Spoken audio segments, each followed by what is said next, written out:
Bueno, buenas tardes a todos y todas. La verdad que es un placer para mí volver a ver caras conocidas por aquí. Sabéis que el primer día lo que hacemos es dar un poco orientaciones generales acerca de la asignatura y este curso tenemos novedades respecto al texto. Es decir, el texto ha cambiado, han incluido un tema más, porque como os veían así ociosos y que no dedicabais excesivas, vamos, que teníais posibilidades de poder llevar a cabo más trabajo con la asignatura, pues se ha incrementado uno. Bueno, para compensar ese incremento del temario, hasta ahora esta asignatura era especialmente temida por los alumnos porque había un trabajo práctico obligatorio que nos llevaba por la calle de la amargura y que terminaba desquiciándolos por la cantidad de esfuerzo que suponía el poder llevarlo a término. Para este curso, ese trabajo práctico ya no es obligatorio para aprobar la asignatura, sino que es voluntario. Quien quiera lo hace y quien no quiera, pues puede no hacerlo. Si bien es verdad que 3 preguntas de las 30 de las que consta el examen, pues van a tratar acerca de ese trabajo práctico, de esa PEC, ¿vale? Eso cada uno de vosotros y vosotras tiene que determinar cuál es la disponibilidad de tiempo que tiene y si está en condiciones de poder dedicarle tiempo a ese trabajo experimental. La experiencia de cursos anteriores es que a los alumnos les costaba bastante el llevar a cabo el trabajo, sobre todo, no tanto la parte del trabajo experimental, sino la elaboración del informe de investigación, ¿vale? Por tanto, lo dejo a vuestro criterio. Hay de plazo para poder, todavía no ha salido cuál va a ser el trabajo sobre el cual tengáis que llevar a cabo un experimento y elaborar un informe de investigación, y el tiempo, la fecha tope de entrega, pues es el 15 de diciembre del 2017. Los trabajos se entregan a través de la plataforma ALP, donde serán corregidos por mí, y en la misma plataforma yo, una vez corregidos, pues os pondré una nota en función de lo que yo entienda que está de bien elaborado ese informe de investigación. Una cosa sí es importante conocer, y es que el trabajo práctico puede incrementar hasta un punto la nota del examen, pero siempre y cuando se apruebe el examen con un 5, porque si en el examen te quedas con un 4,70 ya puedes tener un 10 en el trabajo que no te sirve de nada, ¿vale? ¿Queda claro eso? Y el trabajo de investigación suma la nota del examen siempre y cuando el trabajo esté aprobado con un 5 o más. Es decir, un trabajo de un 4 no incrementa un 0,40 la nota, ¿vale? Solamente se incrementa a partir de que la nota obtenida en el trabajo sea un 5 o superior a 5, ¿vale? A veces hay confusiones con esos términos y es importante desde el primer día tenerlo claro para fin de evitar problemas. Qué duda cabe que para elaborar ese informe de investigación deberíais de actualizar el conocimiento que teníais de la asignatura de Fundamento de Investigación que tú estás haciendo, el tema 12 acerca de cómo elaborar un informe de investigación, porque lo que hace ese informe es seguir las pautas de los pasos del método hipotético deductivo, ¿vale? donde te dice cada uno de los pasos que tienes que llevar a término. También para este curso, y supongo que ya será para este y para los venideros, se ha cambiado el tipo de examen. También a los alumnos les llevaban los demonios el hecho de preguntas de verdadero o falso, porque muchas de ellas estaban cargadas de mucha ambigüedad, con lo cual era muy difícil decantarse por el verdadero o falso, a no ser que dieran más información adicional. Y de hecho ha habido discusiones importantes con el equipo docente a la hora de, y muchos exámenes han quedado preguntas invalidadas por la poca concreción de la respuesta. Para evitar eso, lo que han hecho ha sido hacer el examen convencional tipo test con 3 alternativas de respuesta, ¿vale? Como todo examen tipo test, las alternativas, es decir, las preguntas respondidas erróneamente penalizan y, por tanto, cada 2 respuestas inadecuadas, cada 2 respuestas equivocadas, eliminan un acierto. De ahí la cautela que hay que ir a la hora de responder las distintas preguntas. Para aprobar esta asignatura, este curso, se necesita únicamente aprobar el examen presencial con una nota superior de 5. El curso pasado, tenía que aprobarse el examen presencial con una nota de 5 o más y además aprobar el trabajo práctico. Este curso ya no es condición imprescindible para aprobar la asignatura el tener aprobado el trabajo práctico, sino que basta con alcanzar en la nota del examen una nota de 5 o superior a 5. ¿Me ha quedado todo suficientemente claro? ¿Hay algo que no se haya entendido bien?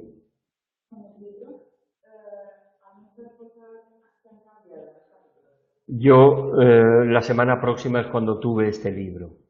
Yo en profundidad no he comparado uno y otro, pero lo que está claro es que hay un tema más, con lo cual hay un tema que no lo has visto, ¿vale? Y sí he visto que contenidos del tema 2 se lo ha llevado al tema 3, contenido del tema 3 se lo ha llevado al tema 2, y hay una diferente reordenación de los contenidos, por tanto, mirad de haceros un amigo o amiga que tenga el texto nuevo, y tratáis de conciliar apuntes a fin de que pues haya la mayor semejanza con los contenidos que van a ser los contenidos del examen, ¿vale? Yo en una asignatura que he dado antes, que es Psicología de la Motivación, han cambiado el texto, pero han cambiado el texto y es más o menos una reedición del texto que ya estaba, no hay ninguna inclusión de un tema más, y yo lo que he visto, porque he visto el tema 1 y 2, no sé si en temas sucesivos puede haber, pero parece que no, que se han limitado a corregir las erratas y mantener más o menos el contenido. En este hay cambios en los primeros temas y hay la inclusión de un tema nuevo, cosa que no estaba. Por tanto, en vez de 11 temas, tenemos 12 temas. Para ayudar a alumnos o alumnas que quieran presentar el trabajo práctico, yo, al igual que he hecho en los cursos anteriores, he reservado un día para solventar las dudas que pudieran sobrevenir de ese trabajo práctico. Y ese día, no sé si habéis tenido oportunidad de entrar en la página de la asignatura y ver mi mensaje de bienvenida, donde os he incluido una especie de cronograma. No habéis tenido oportunidad. Pues dentro de ese plan de acción tutorial que está anexo a ese mensaje de bienvenida, he dejado el día 13 del 11, es decir, un mes antes de que finalice el plazo, para resolver las dudas que podáis tener sobre ese trabajo, ¿vale? Es decir, que Los que vengáis, planteáis las dudas y cuando estén terminadas y solventadas las dudas y no tengáis más, pues continuamos con el temario que estemos llevando a cabo. ¿De acuerdo? Vuelvo a insistir, ¿hay algo que no haya quedado suficientemente claro? ¿No? Bueno, pues vamos a iniciar Psicología de la Memoria Humana con el tema primero, que es un tema introductorio. Y lo primero que hace es ponernos de manifiesto la importancia que tiene la memoria, porque la memoria es un proceso cognitivo, un proceso psicológico cognitivo que nos permite codificar. Codificar es dar sentido, nos permite almacenar y nos permite recuperar pues la información que vamos adquiriendo a lo largo de nuestra vida y la información de nuestras vivencias personales. Todo lo que vamos asimilando a lo largo de nuestra vida, todo el conocimiento que tenemos acerca del lenguaje, todas nuestras experiencias personales están almacenadas en representaciones mentales en la memoria. De ahí la importancia que la memoria tiene para nuestra vida en todos los ámbitos. Pensad solo las dificultades de adaptación que tienen personas que tienen problemas de amnesia o personas mayores que su demencia les lleva a tener deterioros en su memoria y las dificultades que para esa persona supone el adaptarse adecuadamente a su entorno.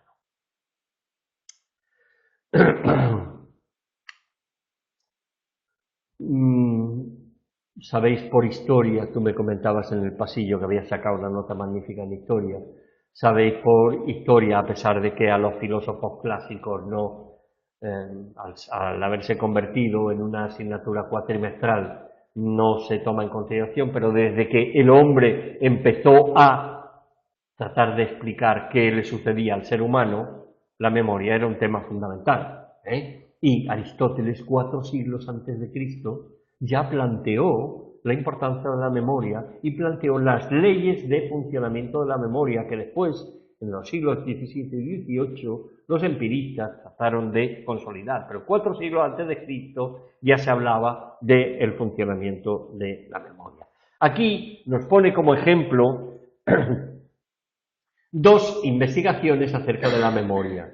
2 investigaciones que son diametralmente opuestas. Una es la investigación de Hermann Ebbinghaus, un alemán, y la otra la investigación de Sir Frederick Bartlett, un inglés en la Universidad de Cambridge, y que representa 2 posiciones de investigación distintas. La investigación de Ebbinghaus es una investigación científico-experimental dentro de un laboratorio, tratando de controlar todas las posibles variables que pudieran controlar, que pudieran contaminar esa investigación.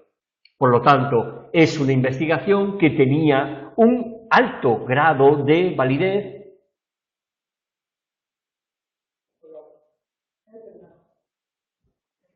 Un estudio de laboratorio controlando todas las situaciones tenía un alto nivel de validez interna. Por el contrario, la investigación de Bartlett hace referencia a que las investigaciones hay que llevarlas a las situaciones en las cuales las personas están conviviendo. Y esas investigaciones tienen un alto grado de validez ecológica y decimos que son investigaciones con un alto grado de validez externa. Ebbinghaus, en 1885, escribió un texto fruto de sus investigaciones, se llamaba On Memory, sobre la memoria, en el cual lo que hizo fue resumir toda la investigación que él llevó a cabo acerca de la memoria. Hay que tener en cuenta que Ebbinghaus se opuso a los planteamientos de la época, porque en la época la figura más relevante dentro de la psicología era Wundt.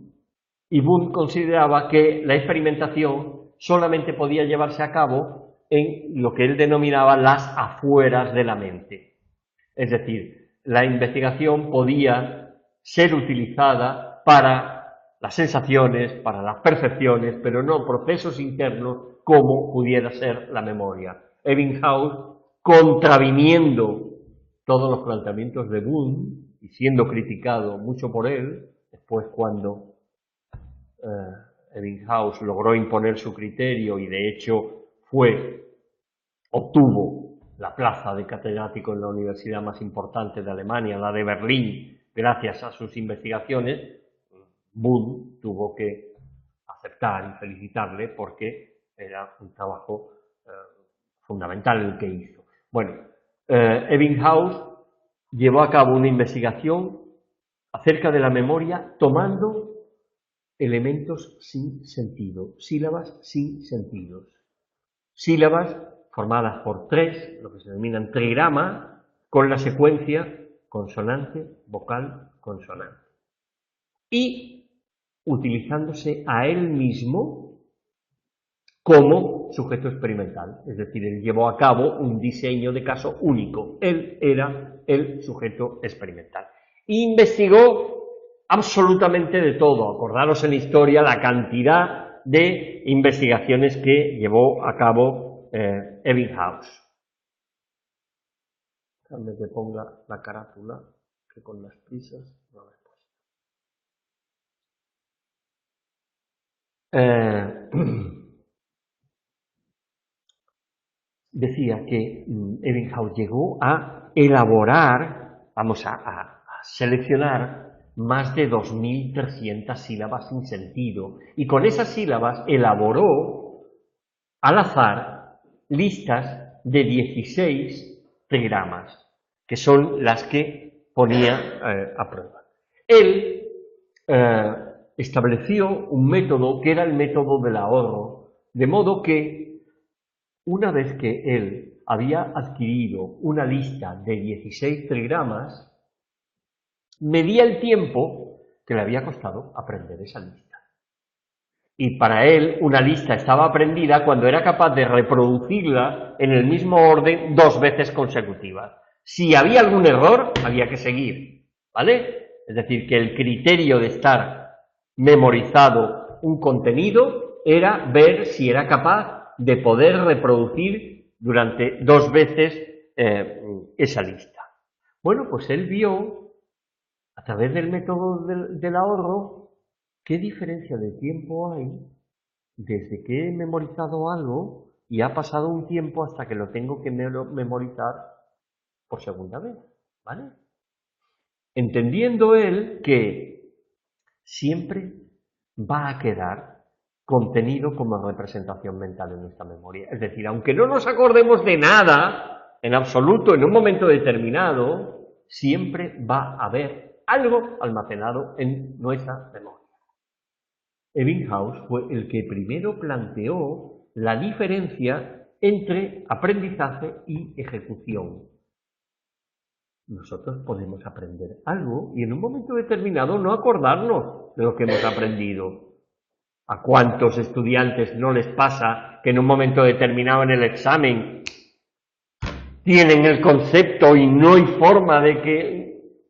Es decir, el concepto está guardado en la memoria, pero hay dificultades a la hora de poder recuperarlo y poder hacer que aflore. A través de ese método del ahorro, Ebbinghaus elaboró la primera curva del olvido, ¿vale? En la cual, si miráis en la página 39,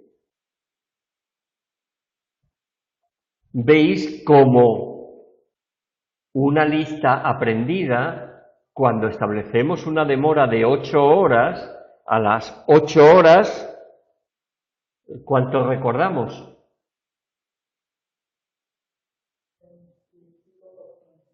Un poquito más, ¿no? Bueno, yo diría que quizás un poquito más. Si trazáis una línea horizontal desde el puntito, aparece un poquito más que 30, ¿no? ¿Vale? ¿Lo estáis viendo todos? ¿Por qué no te pones cerca de alguien que tenga texto?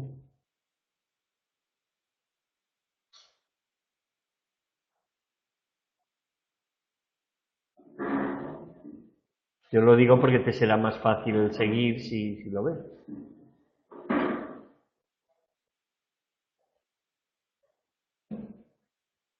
¿Vale? Bueno, decíamos que fruto de sus investigaciones, Ebbinghaus propone la primera curva del olvido, en el cual, en función del tiempo del intervalo de retención, del tiempo de demora desde que se ha aprendido algo, pues va decayendo la cantidad de material que conservamos en la memoria. Pero fijaros una cosa, ¿existe diferencia de 8 horas a 24 horas o 2 días? Muy poca, ¿verdad? Es decir, que prácticamente lo que hemos olvidado a las 8 horas, prácticamente casi olvidaríamos lo mismo si pasara un mes, ¿vale? Es decir, ahí se estabiliza lo que queda, y fijaos que hay, bueno, en el caso de 31 días, hay más de un 20% todavía que nuestra memoria lo sigue. ¿Por qué utilizó Ebbinghaus sílabas sin sentido? ¿Por qué os parece que utilizó sílabas sin sentido? Porque no tenía significado. Una palabra para cada uno de nosotros puede tener un significado distinto. Entonces buscaba material neutro que no tuviera significado. De hecho, dentro de las investigaciones que llevó a cabo Ebbinghaus, comprobó la diferencia de tiempo que él tardaba en aprender una estrofa del Don Juan de Lord Byron o sílabas sin sentido. Y él aprendía una estrofa del Lord Byron con una facilidad pasmosa comparada con las listas estas ¿vale? De palabras sin sentido, de sílabas sin sentido. El método de Ebbinghaus, pese a que en su momento fue muy alabado, porque era la primera vez que se llevaba a cabo un estudio experimental de la memoria, y a pesar de que en Estados Unidos siguió utilizándose, cada vez más los psicólogos de la memoria se centraron en lo que eran las palabras. En Estados Unidos, Mary Colkins diseña un procedimiento que se denominó pares asociados, que no sé si lo habéis escuchado alguna vez. Tareas de pares asociados, ¿vale? Una palabra asociada con otra. Y cada vez las investigaciones de memoria se han llevado a cabo utilizando las palabras y, por tanto, aprendizaje significativo y no aprendizaje de sílabas. ¿Qué pasa con las palabras? Bueno, hemos dicho antes que Ebbinghaus utilizó sílabas sin sentido porque no tenían significado, ¿verdad? Pero imaginaos en castellano trigramas como sol, pan, col, pez. Lo aprenderíamos con muchísima más facilidad que cualquiera de otras, ¿vale? Quiere decir que también en las sílabas sin sentido hay sílabas que constituyen una palabra y por tanto tiene para nosotros significado. En el caso de la investigación con palabras dentro de la memoria, pues ya había variables que influían en el grado de memorización. Y variables como imagen. Eso es fundamental en memoria, ¿eh? Algo que nos evoque una imagen muy impactante para nosotros va a suponer una gran facilidad de memorización. Imagen. Concreción. Nosotros memorizamos con más facilidad algo que es concreto que no algo que es abstracto. Sé cómo memorizo Dios. He tenido que darle concreción a un señor de pelo blanco con un triángulo y un ojo en medio encima de su cabeza, para darle una imagen, porque si no, difícilmente, ¿cómo memorizo amistad? Si no lo doto de una imagen que me permita evocar lo que es amistad. Por tanto, imagen, concreción, significado y frecuencia de uso. Palabras que aparecen por ahí que no hemos escuchado en nuestra vida, nos va a costar bastante más dificultad el memorizarlo que no palabras que son de frecuente uso en nuestra vida ordinaria. Bueno, el otro planteamiento científico es el que llevó a cabo Sir Frederick Bartlett en la Universidad de Cambridge, que en 1932 publica un libro, Remembering, en el cual también expone todas las investigaciones que había él llevado a término y su defensa de que la investigación en memoria debería de centrarse en actividades que tuvieran que ver con la vida ordinaria de las personas. De hecho, hay un autor, en la nueva edición del texto lo han quitado, pero hay un autor que decía que estar memorizando palabras sílabas sin sentido, era algo tan antinatural que no tenía ninguna relevancia en la vida normal de las personas, con lo cual, ¿para qué servía eso? ¿No? Bueno, pues lo que hacía Bartlett era presentar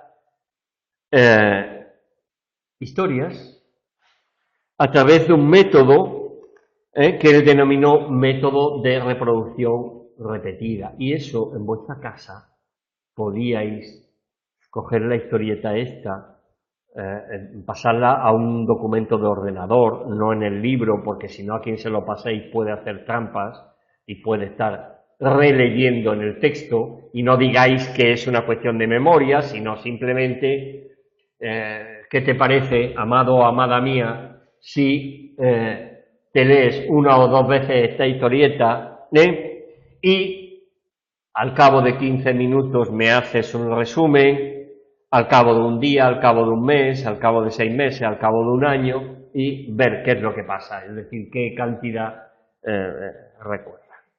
Bueno, pues Bartlett lo que dice es que cuando nosotros memorizamos algo, nosotros somos activos a la hora de memorizar. Y memorizamos en función de nuestros esquemas mentales. De modo que nosotros no memorizamos literalmente lo que nos ocurre, sino que lo memorizamos en función de nuestros esquemas, de nuestro modo de interpretar la realidad. Y él, fruto de sus investigaciones, constató que los relatos de las personas a las cuales él investigó no eran descripciones de la historia, sino que las personas elaboraban su propia historia. Y a muchos de ellos había partes de la historia que la omitían, muchos le daban una racionalización acorde a mi modo de interpretar la realidad, otros hacían transformaciones de contenido, otros le cambiaban el tema dominante de la historia.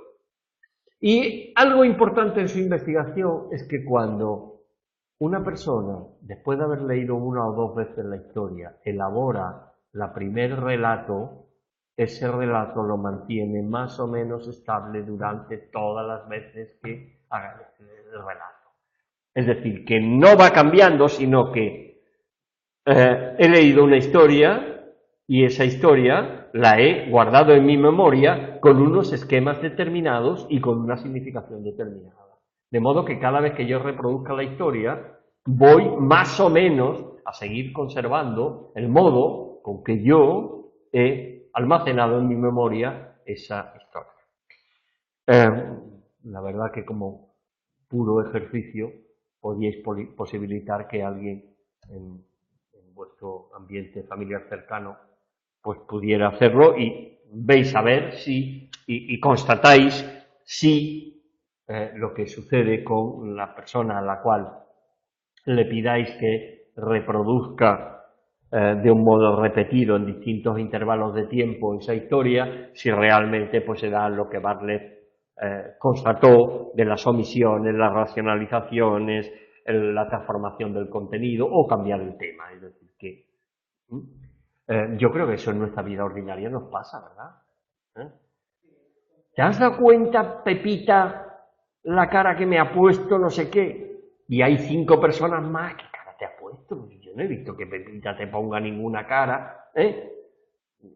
Imaginaos que no es inmediato, sino, no sé si te diste cuenta, pero ayer en la cena, vaya puya que me soltó Federico. Y nadie en la cena se ha sido consciente de la puya de Federico, pero alguien puede tener almacenado, ¿no? Bartlett insiste en que nosotros construimos nuestra propia realidad. El método de Bartlett de estudiar la memoria es el método constructivo que fue introducido en filosofía por el alemán Kant, el constructivismo. El método de Ebbinghaus es un método empirista y asociacionista. Para Ebbinghaus, la memorización se produce porque se produce asociación de elementos. Bartlett dice que la propia persona construye lo que memoriza. En psicología, yo no sé si habéis tenido oportunidad ya de estudiarlo, pero tenemos, por ejemplo, los constructos personales de Kelly. ¿Los habéis estudiado? Bueno, lo estudiaréis. Kelly plantea cómo nuestra personalidad, nuestro modo de comportarnos, viene determinado por el modo de nosotros interpretar pues, el mundo y la realidad en la cual vivimos. Albert Ellis, en los años 60, propuso que las alteraciones que las personas presentamos vienen determinadas porque muchas veces estamos utilizando creencias irracionales a la hora de interpretar nuestra realidad. Y esas creencias irracionales provocan una distorsión de nuestro modo de percibir la realidad que nos lleva a llevar a cabo conductas que no son adaptativas y nos hacen dar lugar a que suframos.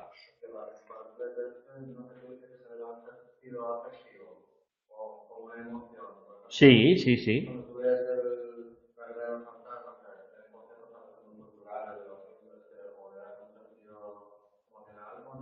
Bueno, le das un sentido en función de tus esquemas.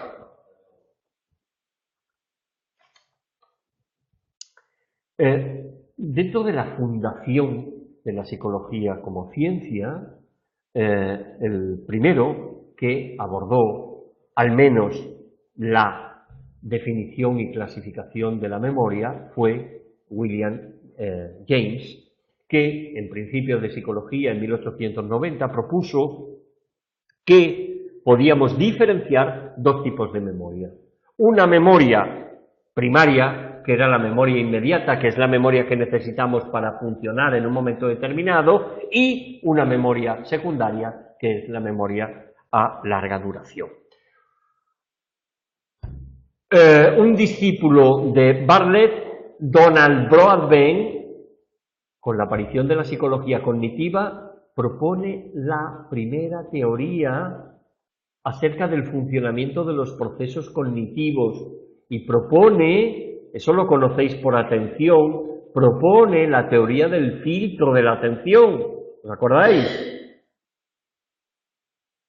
¿Os acordáis todos? Teoría del filtro de Broadbent. ¿Sí o no?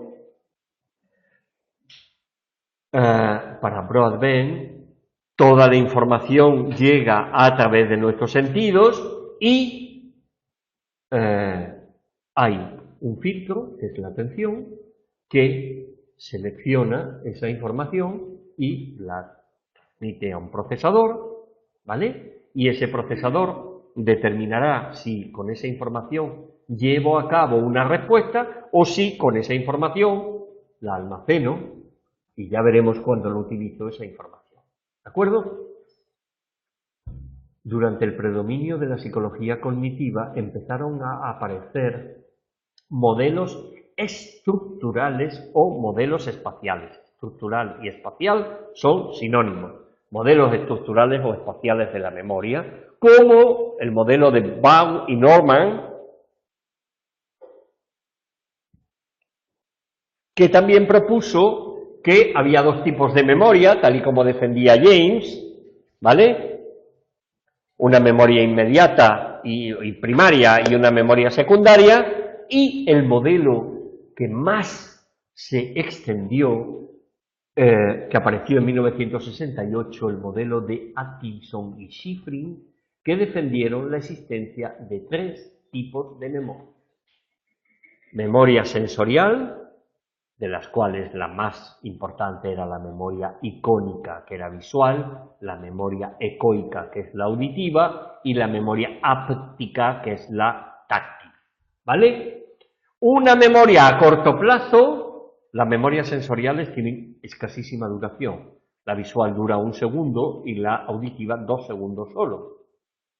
Después de no haber hecho algo, después de haber recibido esa información desaparece, ¿vale? La información almacenada en la memoria a corto plazo tiene una duración un poquito mayor, pero tampoco mucho, más o menos 20 segundos, ¿vale? Y ahí en la memoria a corto plazo es donde se llevan a cabo todos los procesos de codificación de la información que da lugar a que podamos emitir una respuesta o podamos almacenar la información.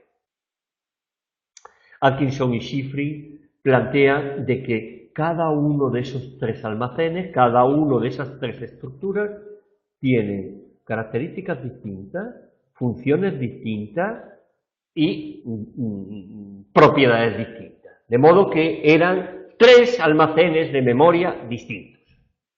La investigación posterior ha ido constatando de que esas diferenciaciones que Atkinson y Shiffrin habían llevado a cabo con esos almacenes parecen que no eran tan drásticas, sino que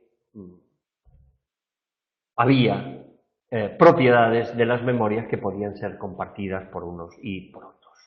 En 1972 aparece el planteamiento de Cray y Lohar acerca de los niveles de procesamiento de la información. Y ellos dicen que lo que determina que algo esté memorizado es la profundidad del análisis que hayamos llevado a cabo. De modo que si con una información hemos llevado a cabo un análisis semántico de la información, esa información va a estar mejor almacenada que si hemos llevado a cabo un análisis superficial de las características físicas de la información. En los años 80 y 90 aparece otro planteamiento acerca de los estudios de memoria, encabezado por Sachter y Tulby, que son los sistemas de memoria, afirmando de que en vez de almacenes diferenciados, lo que hay son sistemas de memoria distintos con una ubicación a nivel neurológica distinta y controlado por estructuras cerebrales distintas. Es decir, que cada uno de esos sistemas tenía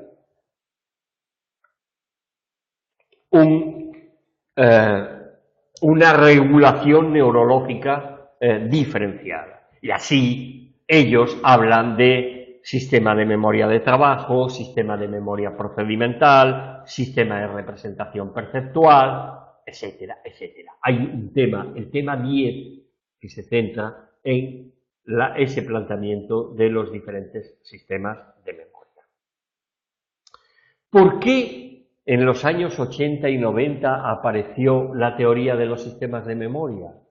Pues porque hubo investigaciones de Brenda Milner y de Warrington y Weiskraft que descubrieron que los sujetos amnésicos, que tenían muchísimas dificultades para recordar material que de un modo intencionado ellos memorizaban, por tanto, su memoria explícita estaba totalmente deteriorada, no tenían ningún problema con su memoria implícita.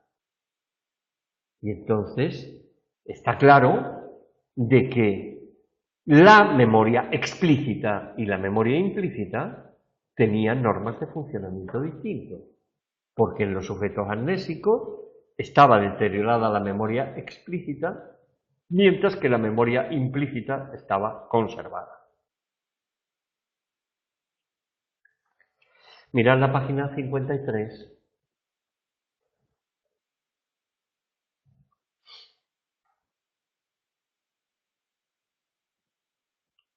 Aquí tenemos un autor, Squire, que establece una clasificación de las distintas memorias a largo plazo.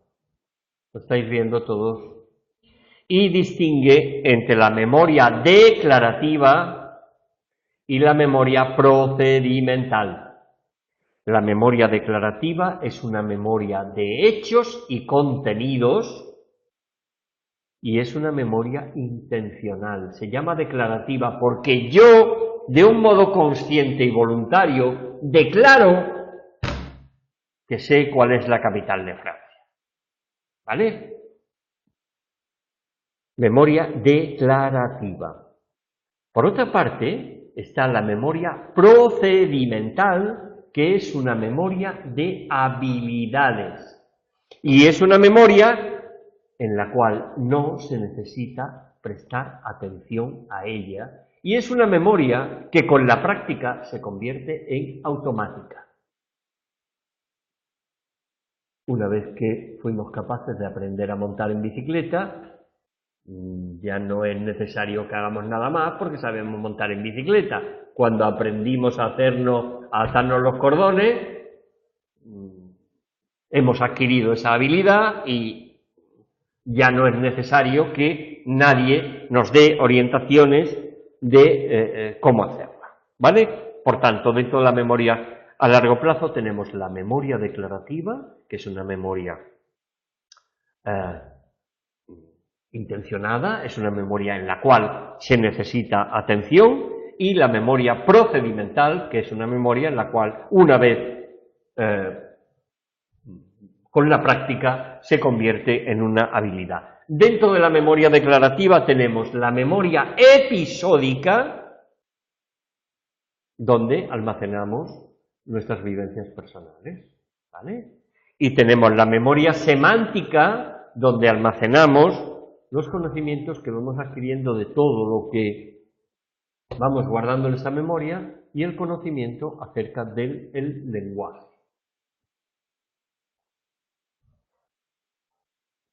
La memoria semántica es de las memorias que menos se deterioran conforme una persona se va haciendo mayor, ¿vale? Y es una memoria que una vez que uno ha aprendido algo, por ejemplo, la declinación de un verbo, durante toda la vida lo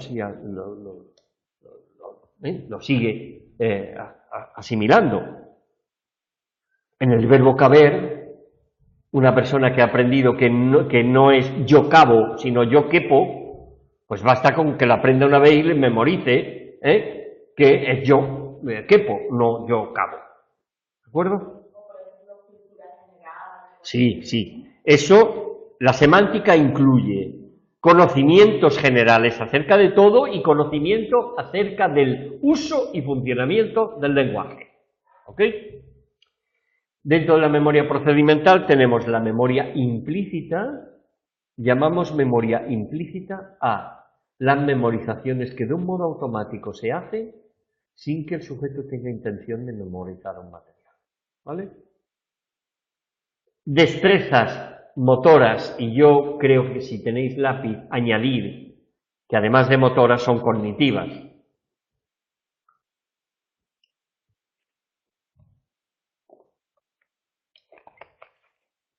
Y tenemos dentro de la memoria procedimental también los condicionamientos. ¿Qué son los condicionamientos? Alumnos de segundo curso, ¿qué es un condicionamiento? Sí, pero ¿cómo definiríamos qué es un condicionamiento? Definición de condicionamiento. Aprendizaje. ¿Cuál es la base de ese aprendizaje? Un condicionamiento no. Y eso supone un aprendizaje asociativo. ¡Demonios! No, es énfasis. Aprendizaje asociativo en el cual una persona puede decidir si un estímulo queda condicionado a él. No, es totalmente automático. En un determinado momento podemos tener una experiencia negativa con un estímulo y ese estímulo convertirse en un estímulo fóbico para nosotros. y estar dándonos cabezazos por las paredes. Pero ¿cómo es posible que ahora yo no sea capaz de comerme una hamburguesa porque me parece que una hamburguesa es algo que... Y se ha generado una fobia y se ha producido una asociación, ¿vale? Bueno, aquí vienen algunos otros conceptos que es importante tenerlos claros.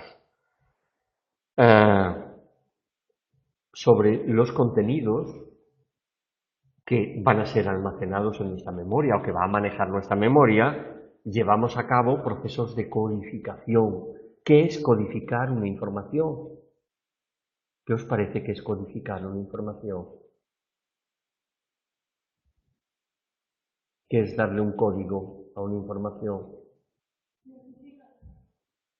Darle sentido. Codificar es darle sentido. Sobre los contenidos codificamos, almacenamos y recuperamos la información. A la hora de explicar el olvido,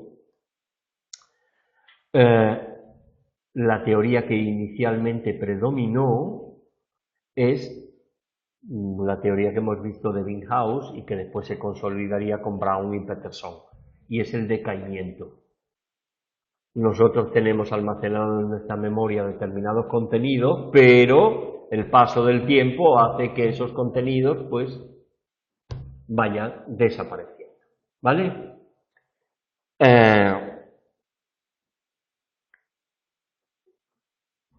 Modernamente se han utilizado dos argumentos más a la hora de explicar el olvido.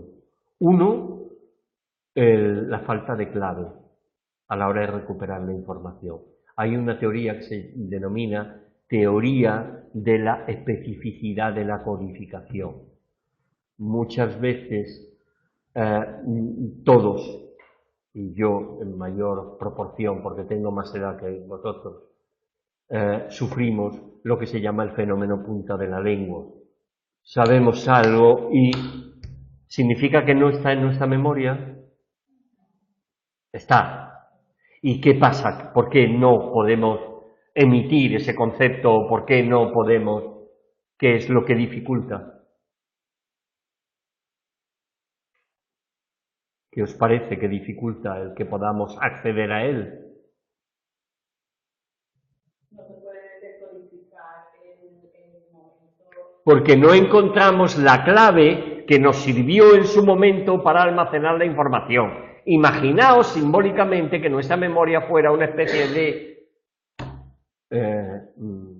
estantería con carpetas AZ, ¿vale? Y no sabemos qué carpeta coger a la hora de buscar eso. De hecho, cuando tenemos un fenómeno punta de la lengua o nos cruzamos con alguien, caray, esa cara me es conocida.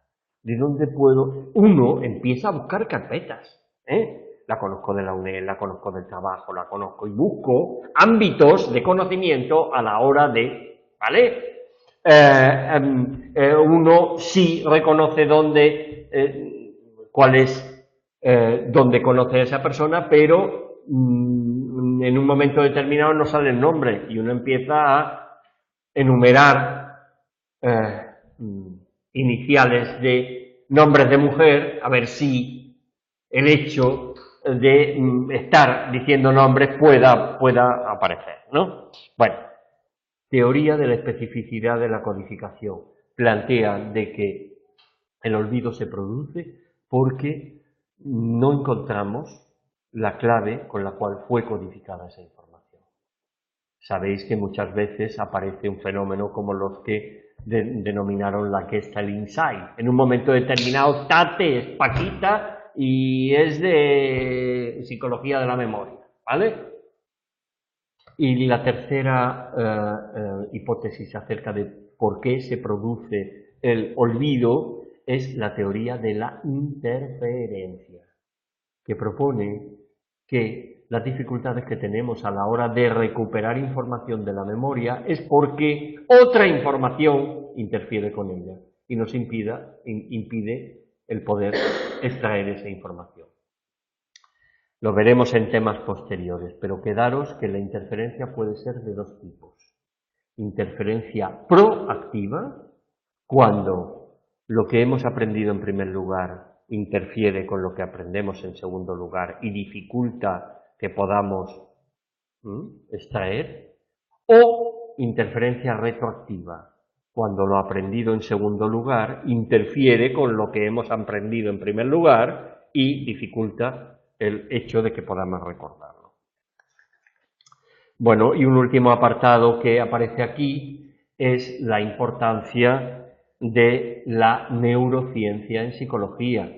Eso lo habéis visto ya en otros temas, la importancia de las neuroimágenes, la importancia que tienen a la hora de determinar cuáles son las estructuras neurológicas responsables del funcionamiento de muchos procesos cognitivos, ¿no? En este caso, la memoria. Y sabéis que las técnicas de neuroimagen más importantes son la tomografía por emisión de positrones, la PET, ¿vale?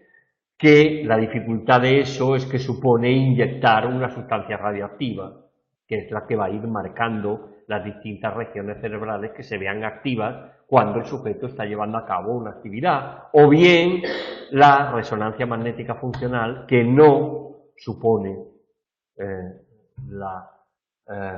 inyectar ninguna sustancia radioactiva, sino únicamente lo que mide es el nivel de oxígeno consumido por cada una de las regiones de nuestro cerebro, partiendo de la premisa de que regiones del cerebro que están consumiendo mucho oxígeno son regiones del cerebro que están activadas y por tanto esas regiones son las responsables de que esa persona esté tocando la flauta, ¿vale? Y por tanto esa región del cerebro se activa cuando la persona está llevando a cabo una determinada actividad. ¿De acuerdo? Pues venga, nos vemos el próximo... Dime.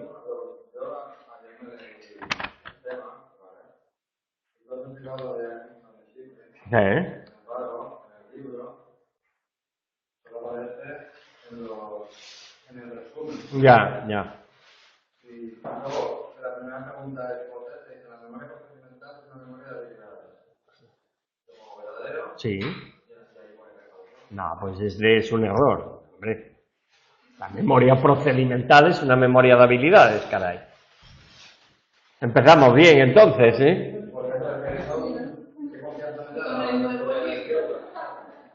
Ya. En el tema siguiente habla más de Atkinson y Shiffrin, porque el tema siguiente, que es el que han cambiado y han reordenado el título, creo que es memorias estructurales, ¿puede ser? Entonces ahí habla un poco más, no mucho, porque en el anterior texto viene explícitamente el modelo de Atkinson y Shiffrin y aquí se lo han comido. ¿Vale? En la asociacionismo con el empirismo conectado. Bueno, no. El asociacionismo hace referencia a que el aprendizaje se produce por asociaciones, ¿vale? El empirismo pone de manifiesto, es decir, es una tendencia de que las conductas son adquiridas mediante aprendizaje, ¿de acuerdo? Por tanto, si te lo dices, si haces referencia al modelo de Ebbinghaus, el modelo de Ebbinghaus es asociacionista y es empirista porque trata de trata de probar su teoría a través de un procedimiento empírico. No se limita únicamente a exponer una idea, sino tratar de probar si efectivamente esa idea se comprueba en la realidad. Y Bartlett no lo podemos... Bartlett es constructivista. Bueno, es empirista también porque lleva a cabo experimentos en la medida de no limitarse a decir los seres humanos construyen su realidad. Lleva a cabo experimentos, por lo tanto también lleva a cabo un procedimiento empírico, lo que su procedimiento empírico es bastante más laxo en la medida en que es un experimento de campo y no un experimento de laboratorio controlando todas las posibles variables que puedan intervenir. Empírico es todo aquel procedimiento que trata de probar si es cierta una afirmación. No se limita a enunciarla, sino trata de probar si efectivamente se cumple en la realidad esa afirmación que se está haciendo.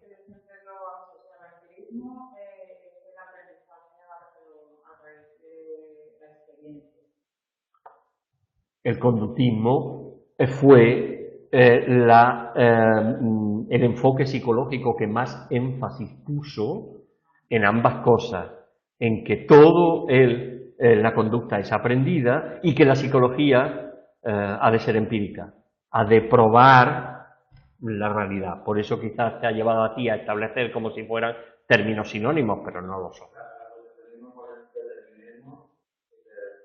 El determinismo puede ser de muchos tipos, ¿vale?